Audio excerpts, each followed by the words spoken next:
The day's finally here, the big day. How's it feel to have that day finally arrive? Oh, it's exciting. We've been waiting a long time before playing that game, so it's exciting. We're going to be finally playing a game. Some of our guys have been in training camp for over 30 days, so they're excited. Obviously, we're trying to match the intensity of the games and practices and try to simulate some drills. And we had one white and blue game, some kind of a scrimmage, but nothing compares to a hockey game. We have 16 first-year players in the lineup, so it's going to be interesting. It's going to be a lot of evaluation, and we're going to see what's going to happen. But it's about time. It's been a long year, and we're all excited to play a game. And follow up to that is Toronto obviously has a lot of new faces too. How familiar are you with them, and how much can you prepare for a team when so much is so new for everybody? Well, the focus is on us right now, Patrick. I think we know a little bit about them, but not so much. They had a coaches change last year, and we haven't played them since. So we can look at the video and do some pre-scouting in that regard, but we really don't know how they're gonna play if they made major changes to their systems. So we're just focusing on us, and I believe it's going to be that way the whole year. We have so many new players, and we want to play our young guys. We're going to be focusing on us and coaching those guys and then making the adjustments along the way. But the focus is on us. Thank you. Yep. We'll go next to Merrick Takesh. Go ahead, Merrick. Hey, Pascal. I'm just wondering, obviously this is a weird schedule for both the coaching staff and the players, but if you could just touch on the advantages or the things that come to mind when you think about, you're going to be playing the same team 3 times in a row all season?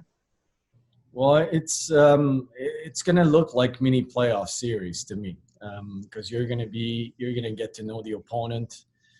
There's going to be changes in the lineup, I'm sure, after playing back-to-backs and injuries, call-ups. So there's going to be a player rotation, I'm sure, on both sides. But as far as the preparation, we'll have the ability to get to know each other a little bit more playing those guys. It's just not one game and done. So it's going to look more like mini playoff series.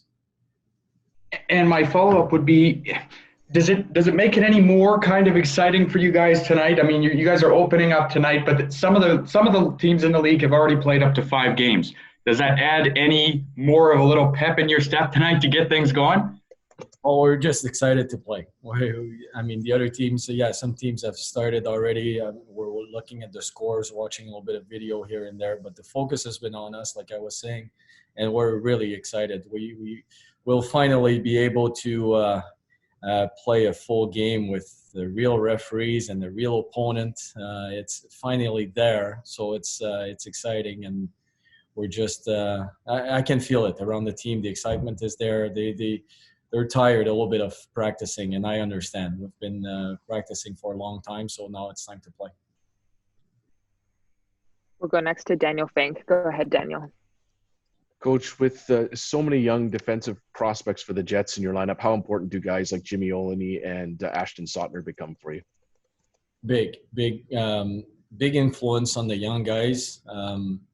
And I think knowing Jimmy more than Ashton, I think those two guys will be able to gauge the room.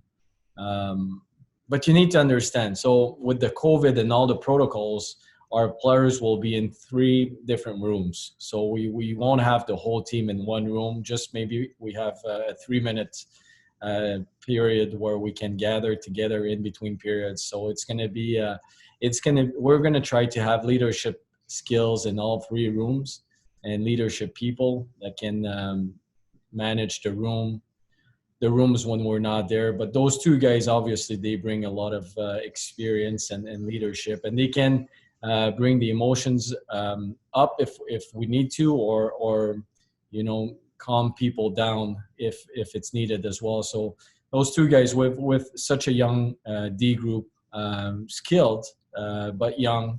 Those two guys can make a huge difference in the long run. We'll go back to Merrick Takesh. Go ahead, Merrick. Yeah, just last one for me. Does it change? Maybe not change, but is it in the back of your mind that you guys, these might be the only two games you play at Bell NTS Place, and protocol-wise, preparation-wise, if you move to the Iceplex, does that make any changes for you preparation-wise, Pascal? No, not really. Right now, we're getting ready to play that game tonight, and we're gonna stay in the moment. I think the last year really taught us to stay in the moment because things are changing by the hour at times. So we're just gonna stick to today, think about our game today, and we'll adjust. If we're told we're playing somewhere else, then we'll adjust. But that shouldn't be an issue at all.